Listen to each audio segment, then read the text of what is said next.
Welcome back, everybody. What happens if Americans decide to leave the country en masse? I think that this is something that we really need to ask ourselves. Number one, are we going to ruin the world more than we already have? Are we even going to be welcome? What kind of people are actually going to be living abroad and the consequences of that? These are all things we need to ask ourselves. But as of right now, are we even welcome abroad? Something to think about. Within the next 5 to 10 years, Americans living abroad are going to be facing more hostility. This is my bold prediction, and I hope I'm wrong. And I welcome you to push back on this, because I don't want it to be true. I watched a short documentary last night about Americans moving abroad to Spain, and it was amazing. I was crying by the end of it. It was emotional, it was inspiring, and at some points heartbreaking. But what really broke my heart was the comments. The overwhelming majority of the comments beneath the video were very negative. Some were from Spanish people saying that Americans are raising up the prices and making everything more expensive for the locals. Others were saying that, well, Americans are bringing their politics to Spain. There was a third type of comment saying, well, these people should be fixing their own country before coming to ours and ruining it for us. While I don't agree with any of the comments, my fear is that this sentiment is going to start trickling over into real life. And not just in Spain, but around the world. As more and more Americans move to different places around the world in record numbers, as the data is showing, I fear that this sentiment might be growing. In my limited experience, I've never had any issues. Again, that's limited experience. And look, if you're being respectful, if you are speaking the local language, if you're being nice to the locals and integrating and becoming friends with the locals, I think that's going to go a long way. I really hope I'm wrong, but I'm just pointing out what I see from all of the trolls and bots in the comments. Hopefully that just stays where it is. You know, really depending on where you're at, you're going to get a mixed reaction. For the most part, no matter where you go, no one really cares if you're American. Number one, you probably don't even speak the language. They think that you're Canadian, which is probably better off that way. But that's it just right now, with just kind of the pensioners moving out, into the world to try to escape the collapse here. But what happens if Americans are actually leaving en masse? That's the question, because I don't think the world is ready for this sheer density of American stupidity that would be unleashed on it if Americans actually left en masse. Because we're not talking about a couple of yoga teachers that just happen to find themselves in Bali. We're talking about millions of people who think that free refills is a constitutional right, suddenly loose in places where the water might actually kill them. And the idea of having to order their coffee in another language is enough to put them into a mini stroke. Because when Americans move into places, usually they're going to bring their demands in there with them. We don't really seem to, for the most part, have the ability to actually blend in with another culture. You know, we're the people who demand diversity and demand that people assimilate to our culture when they come over. We're the last people to do that when we go into another place. It's like we realize that the cruise ship that we're on is sinking and we got on the lifeboats. Instead of being thankful when we're being rescued by some kind of islander, instead we show up and demand that they give us the Wi-Fi password and bow down to the fact that we have our little blue passport. But really the thing in the comment section that I get all the time as somebody who's lived abroad is, hey, where's the best place to move? Everybody has the idea to go to Spain. Everybody has the idea to go to Portugal. But Portugal at this point is just one giant influencer hub filled with nothing but somebody named Chad or Tiffany who are digital nomads or remote working, who are paying $3,000 a month for a closet-sized apartment in Lisbon and calling that freedom. Americans don't really have the ability to leave their politics at home because for most Americans, it's the only thing that they have that can define them, because the lives we live here are completely boring and monotonous. All we have is work. We don't have a work-life culture. We're workers. But we're workers who are lazy and who generally kind of hate work. But we're going to go into the world and look for freedom. But this isn't really the kind of freedom that most people are thinking about when they actually look at the Instagram. This is the digital nomad life that I want. Even though that's dying, it's being killed off as the value of the US dollar plummets. Just walking around in your linen pants, buying up local properties, pricing out the locals, making them hate you even more because you butchered their language that you refuse to learn after 20 years of living there. And you start complaining that you don't have the creature comforts that you had at home, which, by the way, that just means that you don't have the kind of fast food restaurants that you're used to, because that's the only thing that defines American culture. But we're going to complain about the local bakeries in these places being a little too ethnic and not just being a fucking Cinnabon. Like, you left America because you hated the politics here, but at the same time, you're going to bring the Homeowners Association manual in your fucking carry-on. Like, think about thousands, tens of thousands of Americans suddenly showing up in some area in the Mediterranean, right? Getting mad at some grandma who's running an Italian cafe because they want a sugar-free soy latte pumpkin spice. But that doesn't exist in that part of the world, right? Listen, you get an espresso, you shut your mouth and you be happy about it. Because as far as Americans learning the language, most Americans can't even speak English, right? The most exotic language that we might learn a couple phrases in is Spanish. And usually that's just enough to order food like anything else. What would happen if Americans actually left the States is exactly what happens now when you have a bunch of rich people and trust fund kids who have enough money to go, pursue freedom in Bali or in Thailand or in Vietnam or in Dubai.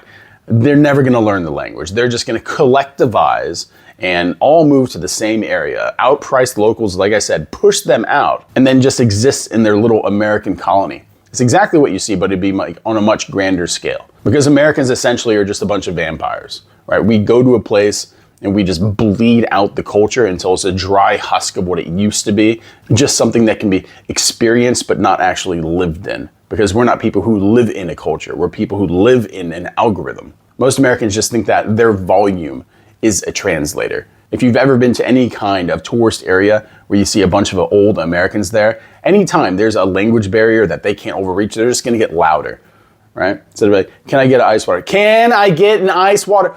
Don't let these people in. Tell them to take their pensions somewhere else, right? Go to some parts of Italy and what you're gonna realize is that the nice, quiet trattoria is just turned into another episode of Real Housewives in New Jersey. You can call it the Real Housewives of Palermo. These people are gonna start global incidents over ice water. And that's just the cities. Let's talk about the suburbs, right? Because when we move to a place, usually we're just gonna live in the cities.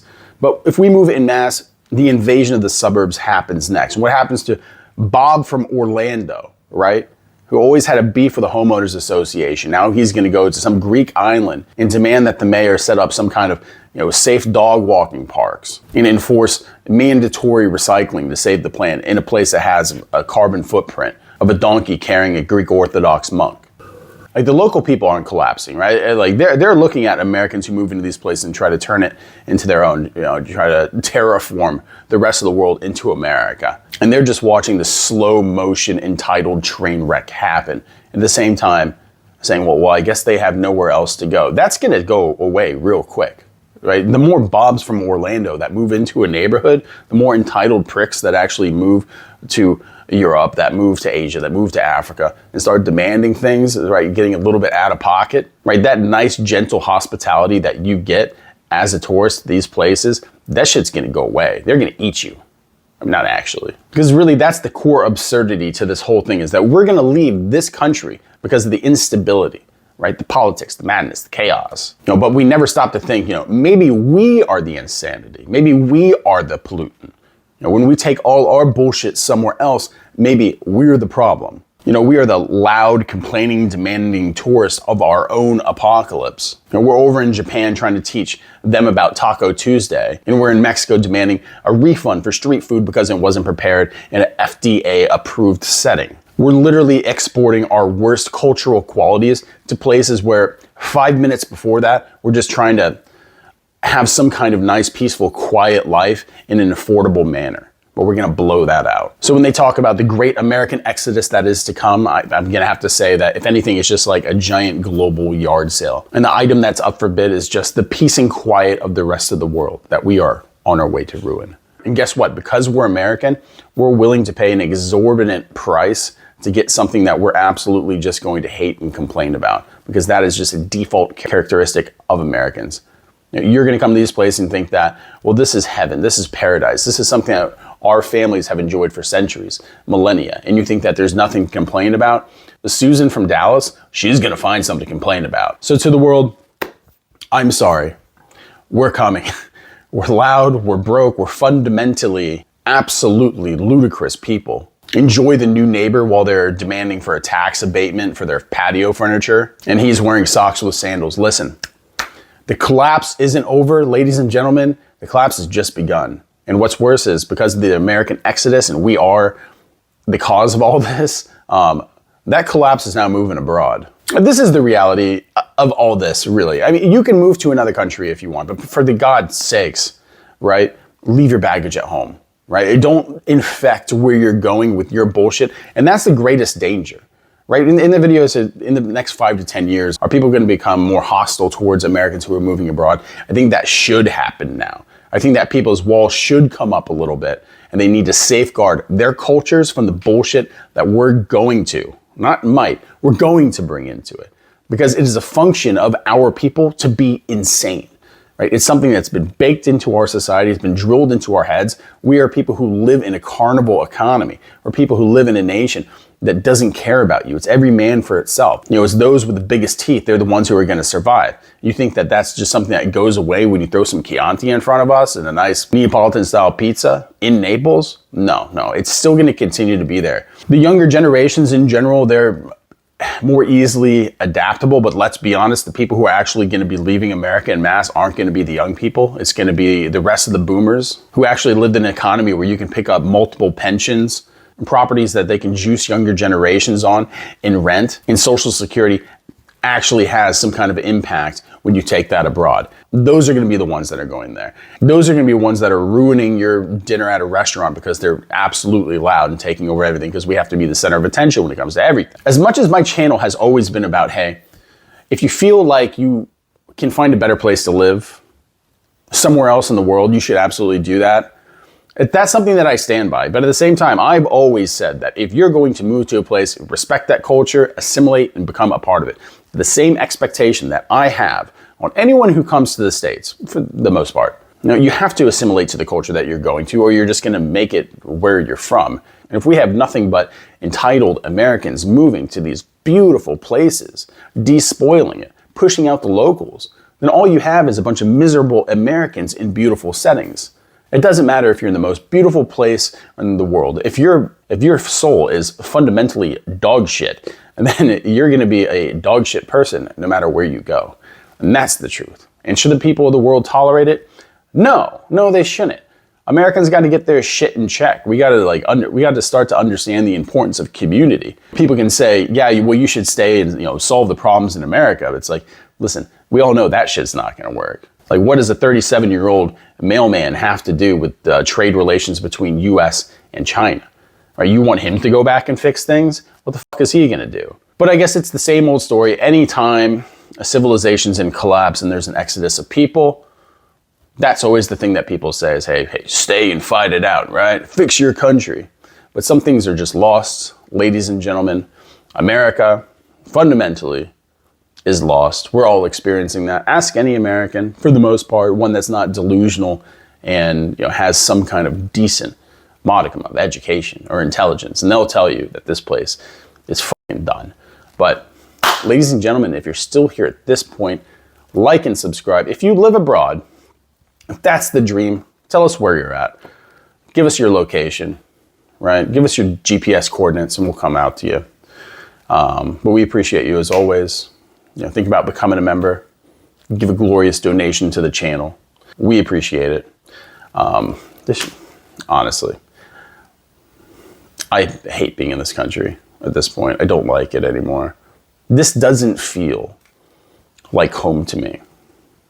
It hasn't felt like home to me for a while. But that is what it is. Thanks for stopping by, everybody.